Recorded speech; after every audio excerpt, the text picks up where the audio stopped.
What would you do if you won $1 million? Which aspects of your life would you change? How much would you change? I think it's an interesting question, and I think sometimes we should stop for a second and think about it. Are we actually living a life the way that we want to, or are we doing stuff just because we are afraid?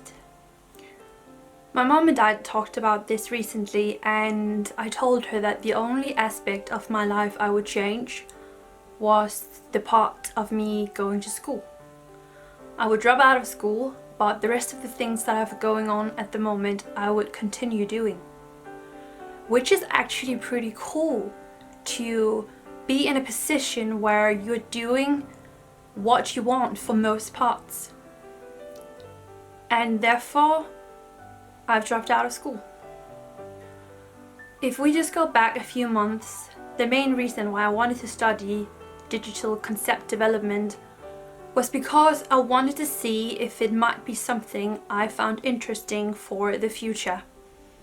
I thought it would be good to apply and then just see for myself if it was something I found interesting, maybe in a year or two, because already 2 months ago I knew that my life was probably going to be way too busy for me to actually study and finish the study. It only took me a month to realize that having a full-time study, they say that you should count about 40 hours a week for your classes and for like reading up on stuff and everything, group work.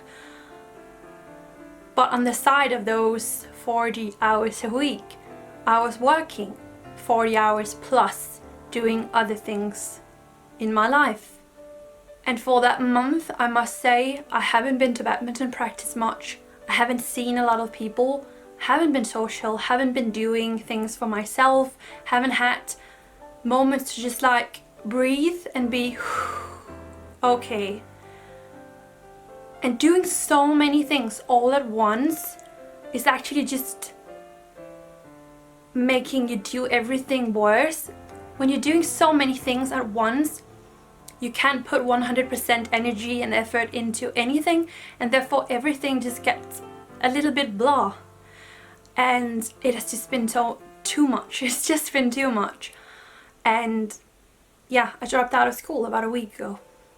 I actually told you guys in a vlog recently that I was considering dropping out of school, and I got some comments from people who were like, don't drop out of school.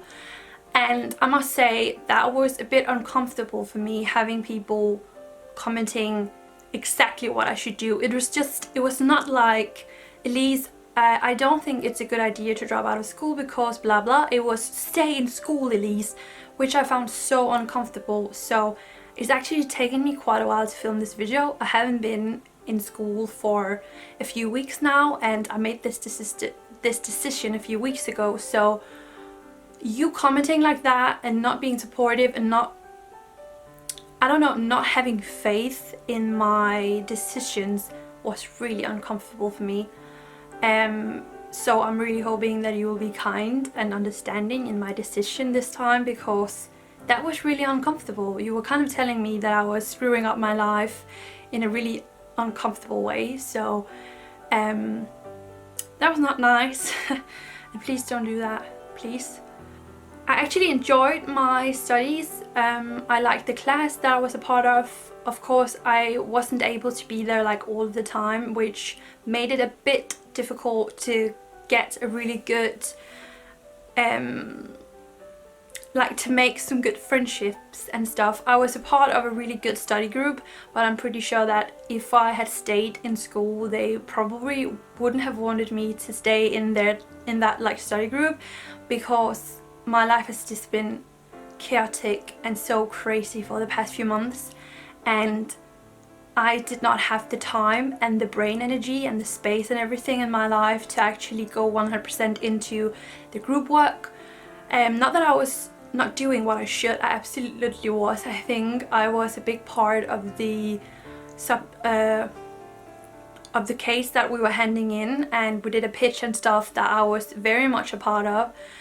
but it was still pretty difficult for me to be a part of that when I wasn't attending all of the classes and there were information that I didn't hear. And yeah, I understand that they were not interested in having me in their study group anymore, and therefore it would also just have been nonsense to stay in school, because I had already ruined that for myself in some way by being the girl that isn't there a lot.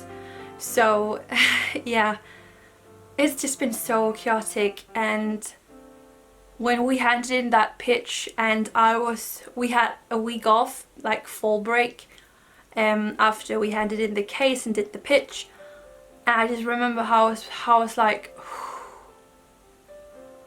because that month was just crazy. Like, oh my god. You study to get a job, and I'm just really lucky that at the moment I have a job. I actually have a job that I love. And if you're wondering what I do, by the way, I do YouTube videos, I do Instagram.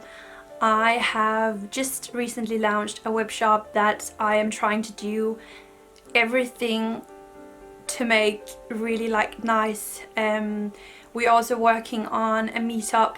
The web shop has been built around the Wanderlux community on Instagram, and we're actually working really hard on doing the first meetup in the springtime next year for dreadheads around the world. Hopefully we're gonna meet up in Berlin, so if you're a dreadhead from Europe, then stay tuned for that. I can leave some info down below and a group that you can join if you want more information when this is gonna come up. Then I'm working in a thrift shop, and I'm also a marketing assistant for someone. So I have so many things going on in my life that it has just been really hard juggling everything. And yeah, it's just been crazy. So maybe I'm gonna go back to studying 1 year from now. I actually really want to try to see if I can get into another education on the university or at the university instead. Maybe I won't be able to get in, but I would like to try that out as well. Maybe in a year or two where I have time, because at the minute I just don't have the time that I need. I don't have the brain space. I don't really have the motivation really. I really would love to find some way to meet a few more people, some social something that I can be a part of. I already have badminton, but I would love to find another thing possibly, but it just have to be the right thing. So I'll just like think about it, and I'll also see if I have the time needed to do that. But yeah, it's actually been absolutely crazy, and it's been kind of uncomfortable telling you guys this, so I really hope that you're gonna be nice about it, and I really hope that you are sometimes gonna sit down and think, what would I like to change about my life? What would I change about my life if I won a lot of money? Maybe there is a dream of yours that you haven't been able to go 100% for, and maybe there is some talents of yours that you've been holding back because you're afraid. And sometimes we should just take that step, do something about our dreams. If you are a maker, an artist, somebody like that, you're always more than welcome to send me an email to the Wanderlux email address. If you have some ideas for the web shop, if you want to cooperate, if you want to get some of your things into the shop, I'm always open for ideas. So send a message or an email if you ever have some idea. I would love to help you guys to reach your goals. So yeah, let me know if there's anything that I can do. And I am gonna say thank you so much for watching this video, and I really hope that you're gonna be understanding, because it's just not nice having anybody trying to tell you what to do. Of course it's nice to sometimes get like a bit of help in a friendly way, but not somebody saying, Elise, stay in school. It would be so dumb for you to drop out. So please don't do that. It was just so uncomfortable. Thank you so much for watching this video, guys. I hope that some of you got a bit inspired from it. I hope that you now understand why I made this decision. So that we are on the same page and that you know what's going on in my life. So yeah, thank you for watching, and I'm gonna see you all soon. Bye guys.